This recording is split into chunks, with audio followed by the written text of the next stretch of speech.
मौसम की तो राजस्थान में मौसम के अनुसार आपको जानकारी दें कि दरअसल मौसम विभाग कह रहा है कि कई जिलों में बारिश का दौर जारी है।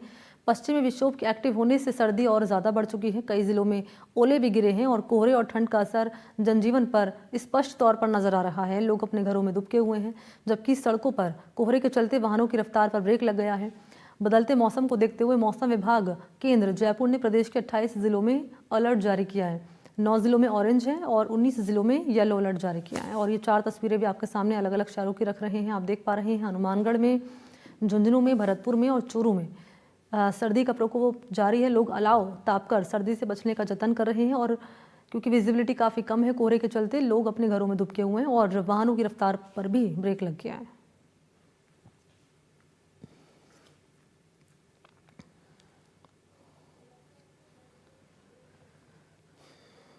और ये 4 तस्वीरें बारिश हुई राजस्थान के कई शहरों में, न केवल राजस्थान बल्कि नॉर्थ स्टेट हैं, वहाँ पर भी कई राज्यों में बारिश हुई है। और यहाँ पर आपको जानकारी दें कि बारिश होने के चलते सर्दी काफ़ी बढ़ी है, तापमान में गिरावट दर्ज की गई है, कहीं ओलावृष्टि भी हुई है। और ऐसे में लोग अब ठंड से बचने का जतन कर रहे हैं। एक तरफ जहां लोग ठंड से बचने का जतन कर रहे हैं, वो लोग वहीं लोग जो हैं घरों से बाहर भी कम निकल रहे हैं। मौसम विभाग ने अलर्ट जारी किया है। 19 जिलों में ऑरेंज अलर्ट, येलो अलर्ट जारी किया गया और 9 जिलों में ऑरेंज अलर्ट जारी किया गया है। यानी कुल मिलाकर हैं 28 जिले जहां पर अलर्ट जारी किया गया है मौसम विभाग की ओर से। और भरतपुर में क्या है मौसम का हाल, ये बताने के लिए मेरे साथ मौजूद है ललितेश। लिए चलते हैं उनके पास और ज़रा बताएं ललितेश दर्शकों को क्या है भरतपुर में मौसम का ताज़ा अपडेट। देखिए बिल्कुल मनी, जिस तरह से पश्चिमी विक्षोभ सक्रिय हुआ है, कहीं न कहीं मेघ गर्जना के साथ बारिश हुई है और बारिश के चलते लगातार सर्दी है वो बिल्कुल कड़ाके की पड़ रही है और लोग हैं बिल्कुल अपने घरों में दुबके हुए हैं। हालांकि मौसम विभाग के अनुसार आज भी अलर्ट जारी किया गया है। घना कोहरा छाए रहने की संभावना जताई थी और बारिश होने की भी संभावना जताई गई है। बात की जाए पूर्वी राजस्थान के पश्चिमी राजस्थान की, तो यहाँ मौसम विभाग के अनुसार अलर्ट, येलो अलर्ट जारी किया गया है कि यहाँ बारिश होने की संभावना है। हालांकि 30 दिसंबर के बाद में जो पश्चिमी विक्षोभ है उसका असर बिल्कुल कम होगा। उसके बाद में अब बारिश का जो दौर है वो थमेगा। लेकिन जिस तरह से अब बारिश का दौर है वो लगातार जारी है, तो कहीं ना कहीं किसानों के लिए काफी फायदेमंद साबित हुआ है। उन जगह जहां अगर जिस तरह से देखा जाए जहां ओला नहीं पड़े हैं या ओलावृष्टि नहीं हुई है, तो वहां तो किसानों के लिए फायदेमंद है। लेकिन जहां ओलावृष्टि हुई है वहां कहीं ना कहीं ये किसानों के लिए नुकसानदायक साबित हो रही है। तो 31 दिसंबर की बात की जाए और 31 दिसंबर से 4 दिसंबर के बीच में शीतलहर चलने की संभावना जताई जा रही है। हालांकि पश्चिमी विक्षोभ है वो 30 दिसंबर के बाद में असर कम होगा, लेकिन उसके बाद में जो ठंड है उसका ग्राफ जरूर बढ़ेगा। ठंड इतनी पड़ रही है कि जो काम काज है लोगों का वो प्रभावित हुआ है। पहले लोग सुबह मॉर्निंग वॉक पर जल्दी निकल जाते थे, लेकिन अब देखा जा रहा है लोग हैं गिने चुने लोग ही सुबह घूमने के लिए निकल रहे हैं। और ज्यादातर लोग हैं वो अलाव का सहारा ले रहे हैं, गर्म कपड़े पहन रहे हैं। तो बिल्कुल जी मनी। ठीक है, शुक्रिया आपका ललितेश तमाम जानकारी देने के लिए। और चलिए इस बीच आपको जानकारी दें कि पूरे उत्तर भारत में आजकल तेज ठंड हो रही है। उत्तराखंड है, हिमाचल प्रदेश है, जम्मू कश्मीर है, ये तमाम ऐसे राज्य हैं जहां पर बर्फबारी लगातार जारी है। दिल्ली एनसीआर समेत दूसरे मैदानी इलाके जिसमें शीतलहर जैसे हालात बने हुए हैं। पहाड़ी इलाकों की अगर बात कर ली जाए तो पहाड़ों पर बर्फ की चादर है और मैदानों में कोहरे की चादर है।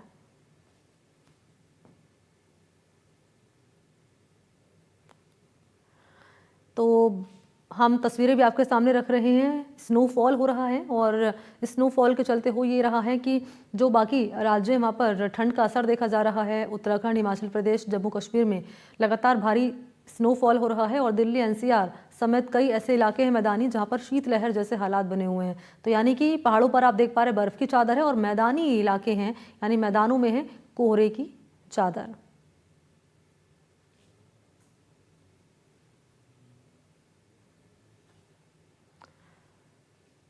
तो हालिया दिनों में रिकॉर्ड तोड़ बारिश जो हुई है उस बारिश के चलते तापमान में गिरावट दर्ज की गई है। और पहाड़ी इलाकों की अगर बात कर ली जाए तो उत्तराखंड, हिमाचल, जम्मू कश्मीर में भारी स्नोफॉल हुआ है, भारी बर्फबारी हुई है। तो जो पर्यटक हैं वो भी खासा उत्साहित नज़र आ रहे हैं, स्नोफॉल का मज़ा ले रहे हैं। वहीं दूसरी तरफ जो मैदानी इलाके हैं वहाँ पर कोहरे की चादर नज़र आ रही है।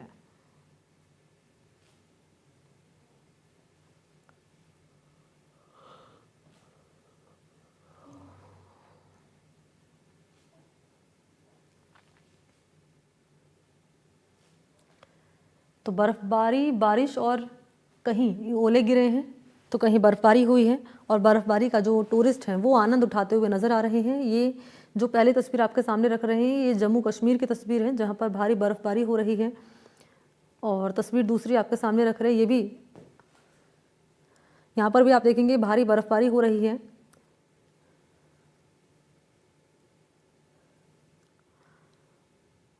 तो 3 पहाड़ी शहर हैं जहाँ पर आप देख पा रहे हैं भारी बर्फबारी हो रही है और इसका असर जो उत्तर भारत के राज्य हैं उन पर नज़र आ रहा है। वहाँ पर तेज़ हवाएं चल रही हैं। हालांकि मौसम विभाग ने अलर्ट जारी किया है। राजस्थान की अगर बात कर ली जाए तो 28 ज़िलों में अलर्ट जारी किया गया है।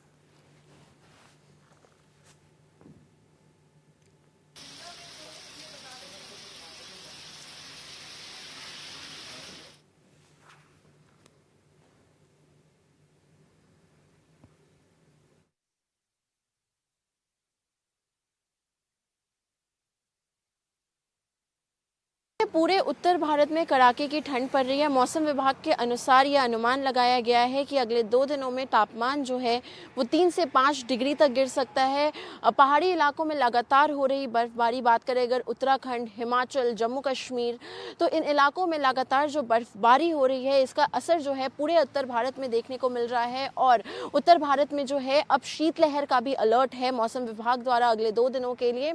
और साथ ही साथ जो पाकिस्तान में वेस्टर्न डिस्टर्बेंसेस अभी एक्टिव हैं उसका असर जो है राजस्थान, यूपी, पंजाब इन इलाकों में भी देखने को मिल रहा है और लोगों को कड़ाके की ठंड महसूस हो रही है। शीतलहर का अनुभव है और मौसम विभाग द्वारा यह अनुमान है कि आज से शीतलहर का अलर्ट है पूरे उत्तर भारत में। और अगर बात करें दिल्ली की, तो दिल्ली में जो पिछले 2 दिनों से बारिश हो रही है उसने रिकॉर्ड तोड़ा है पिछले 101 साल का। जब इससे पहले जो इतनी तेज बारिश 24 घंटे में सबसे ज्यादा जो तेज बारिश है वो 1923 3 दिसंबर 1923 को हुई थी और उसके बाद अब हो रही है। तो 101 साल का जो रिकॉर्ड है दिल्ली में वो भी टूट गया है। दिल्ली में भी कड़ाके की ठंड लोगों को महसूस हो रही है और अनुमान ये है कि अगले 2 दिन तक घने कोहरे और ठंड का येलो अलर्ट है मौसम विभाग द्वारा। और साथ ही जो लगातार हो रही बारिश की वजह से ओले भी गिरे हैं दिल्ली एनसीआर के कई इलाकों में, नोएडा, ग्रेटर नोएडा, जिसकी वजह से ठंड जो है और भी ज़्यादा बढ़ गई है। तापमान में जो गिरावट है और भी ज़्यादा देखा जा रहा है। और AQI की अगर बात करें तो AQI में भी काफ़ी ज़्यादा सुधार देखा गया है। कल शाम जो AQI है वो 135 रिकॉर्ड किया गया 4 बजे शाम में और AQI में काफ़ी सुधार है। लेकिन जो ठंड की मार है वो दिल्ली वालों को लगातार झेलनी पड़ रही है और जो ठंड है वो आने वाले दिनों में लगातार जो है अलर्ट है शीतलहर का। और अनुमान ये है कि हम नए साल में जो है वो कोल्ड वेव यानी कि शीतलहर के साथ ही प्रवेश करेंगे।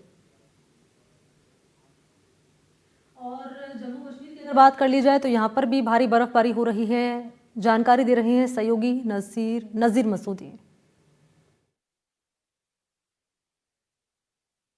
बर्फबारी ने जम्मू कश्मीर के अक्सर इलाकों में नॉर्मल लाइफ को डिसरप्ट किया है। श्रीनगर एयरपोर्ट पर कल कोई फ़्लाइट लैंड कर पाई न टेक ऑफ कर पाई और आज उम्मीद है कि ये फ़्लाइट्स रिस्टोर हो जाएंगी क्योंकि जो रनवे से वहाँ से बर्फ़ हटाया गया है और मौसम ठीक रहे तो आज फ़्लाइट्स रिस्टोर हो सकती है। और जो टूरिस्ट पर्यटक जो यहाँ फंसे थे या जिनको यहाँ आना है बर्फबारी का से लुत्फ़अंदोज़ होना चाहते हैं तो वो भी आ सकते हैं, वही उम्मीद है। श्रीनगर जम्मू नेशनल हाईवे भी बंद है, वहाँ से भी बर्फ़ हटाने का काम जारी है और कई 100 गाड़ियाँ वहाँ दरमाना पड़ी हैं सड़क पे। लेकिन अच्छी बात यह है कि बर्फ़बारी जो बिल्कुल जिसकी तवक्का नहीं की जा रही थी क्योंकि कोई फोरकास्ट नहीं था इस तरह की बर्फबारी हो जाएगी मेट ऑफिस की तरफ से, मौसम विभाग की तरफ से, उसके बावजूद भी बिजली को कल दिन में ही रिस्टोर किया गया कश्मीर घाटी के अक्सर इलाकों में। और ये एक मुश्किल काम है कि जब आपके सारे फीडर्स डाउन हों, बिजली की वजह ये बर्फबारी की वजह से उसके बाद उनको रिस्टोर करना कोई आसान काम नहीं है। तो बिजली महकमे ने बहुत अच्छा काम किया और सड़कों पे भी कल ही बर्फ़ हटाया गया, लेकिन इसके बावजूद भी कई जगहों से शिकायतें हैं कि पूरी तरह अभी तक शायद जिन गलियों में या बर्फ़ हटाना था वो शायद मुमकिन नहीं हो। शायद ये भी मुश्किल कोई आसान काम नहीं है कि इस तरह की बर्फ़बारी हो और एक साथ हो, लेकिन सरकार से लोग यही तवक्का करते हैं कि जब भी इस तरह की चैलेंजेस हों तो उसके लिए सरकार को तैयार होना चाहिए। लेकिन सबसे अच्छी बात जो इस बर्फ़बारी में हुई, जहाँ-जहाँ पर्यटक फँसे बर्फ़बारी की वजह से, लोगों ने अपने घर और वहाँ मस्जिदों को खोला उनके लिए। मस्जिदों में हमाम होते हैं जो हमेशा गर्म रहते हैं, वहाँ जगह दी और अपने घरों में जगह दी, खाना दिया और पर्यटक उससे काफ़ी खुश थे जो मुल्क के मुख्तलिफ हिस्सों में आए थे। जो कश्मीर की जो हॉस्पिटैलिटी है या मेहमान नवाज़ी, उसका एक बार फिर लोगों ने सबूत दिया बिला किसी के कहने के, क्योंकि वो ह्यूमन इंस्टिक्ट है जो आम आदमी में, तो वो उसकी मेहमान नवाजी का कल हर जगह लोगों ने दिखाया कि किस तरह जो पर्यटक फंसे थे उनको किस तरह उन्होंने उनकी मेहमान नवाजी की। कुल मिला के उम्मीद की जा रही है कि आज जो फ़्लाइट श्रीनगर एयरपोर्ट से रिस्टोर हो जाएंगे और श्रीनगर जम्मू नेशनल हाईवे को भी खोलने की कोशिश जारी है।